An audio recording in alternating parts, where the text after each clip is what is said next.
ஆன்மீக நண்பர்கள் அனைவருக்கும் அன்பு கலந்த வணக்கங்கள். இன்றைக்கு நாங்கள் ஆன்மீகம் சம்பந்தமான பதிவில் கோபிச்செட்டிப்பாளையம் ஊருக்கு இருக்கக்கூடிய ஒரு மிகப்பெரிய சிறப்பை பற்றி தான் நாம் இன்றைக்கு பார்க்க போகிறோம். கோபிச்செட்டிப்பாளையம் என்றாலே பலருக்கும் பசுமையான வயல்வெளிகளும் சினிமா படப்பிடிப்புகளும் தான் நினைவுக்கு வரும். ஆனால் ஆன்மீக ரீதியாக இந்த ஊருக்கு இருக்கக்கூடிய ஒரு மிகப்பெரிய சிறப்பை பற்றி நாம் பார்க்கலாம் வாங்க. குன்று இருக்கும் இடமெல்லாம் குமரன் குடிகொண்டிருப்பான் என்ற பழமொழிக்கு ஏற்பதான் கோபிச்செட்டிப்பாளையத்தில் இயற்கையாகவே அமைந்துள்ள 3 குன்றுகளில் முருகப்பெருமான் 3 வெவ்வேறு வடிவங்களில் எழுந்தருளி நமக்கு அருள் பாலிக்கிறார். ஒரே ஊரில் அடுத்தடுத்து இந்த 3 மலைகளையும் தரிசிப்பது மகா புண்ணியம். அந்த 3 அற்புத வடிவங்களை பற்றி பார்க்கலாமா வாங்க. ஃபர்ஸ்ட் பார்த்தீங்கன்னா பச்சைமலை.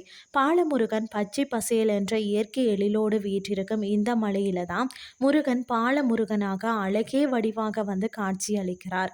மற்றது பவளமலை. முத்துக்குமார சுவாமி, அதாவது பார்த்தீங்கன்னா பச்சை மலைக்கு அருகிலேயே அமைந்துள்ள பவளமலையில குமரன் முத்துக்குமரராக சுவாமியாக எழுந்தருளி பக்தர்களின் குறைகளை தீர்க்கிறார். அடுத்தது ஆண்டவர் மலை. பால தண்டாயுத பாணி சுவாமி. இங்குள்ள முருகன் கம்பீரமான நின்ற கோலத்தில் வீற்றிருந்து தன்னை நாடி வரக்கூடிய பக்தர்களுக்கு வாரி வழங்கும் கருணை கடலாக திகழ்கிறார். ஆண்டவர் மலை கோயிலில் இருக்கக்கூடிய சிறப்புகள் பார்த்தீங்கன்னா, உடல் நல குறைபாடுகளால் அவதிப்படுறவங்க இந்த ஆண்டவர் மலை மண்டபத்தில் தங்கி முருகனை உருகி வழிபட நோய்கள் நீங்கி நலம் பெறுவது இந்த தலத்தின் தீராத அதிசயம்.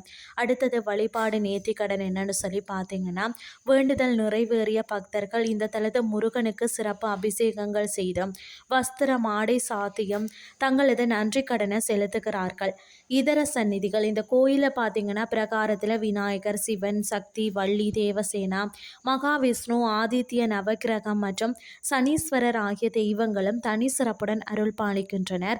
தினமும் 3 கால பூஜைகள் சிறப்பாக நடைபெறுகிறது. அது மட்டும் இல்லாமல் பார்த்தீங்கன்னா, தைப்பூசம், பங்குனி உத்திரம், மாத கிருத்திகை, அமாவாசை மற்றது சஷ்டி போன்ற விசேஷ நாட்களில் இந்த கோயில்களில் திருவிழா கோலாகலமாக கொண்டாடப்படுகிறது. ஈரோடு பக்கமோ அல்லது கோபிச்செட்டிப்பாளையம் பக்கமோ பயணிக்கும் வாய்ப்பு கிடைத்தால் இந்த 3 குன்று குமரன்களையும் ஒரே நாளில் தரிசித்து முருகனின் பேரருளை பெற்றுக்கொள்ளுங்கள் சொல்லி கூறிக்கொண்டு இன்றைய ஆன்மீகம் சார்ந்த பதிவை நிறைவு செய்து கொள்கிறேன். இதே மாதிரி மற்றும் ஒரு ஆன்மீகம் சார்ந்த பதிவோடு உங்களை சந்திக்கிறேன். நன்றி.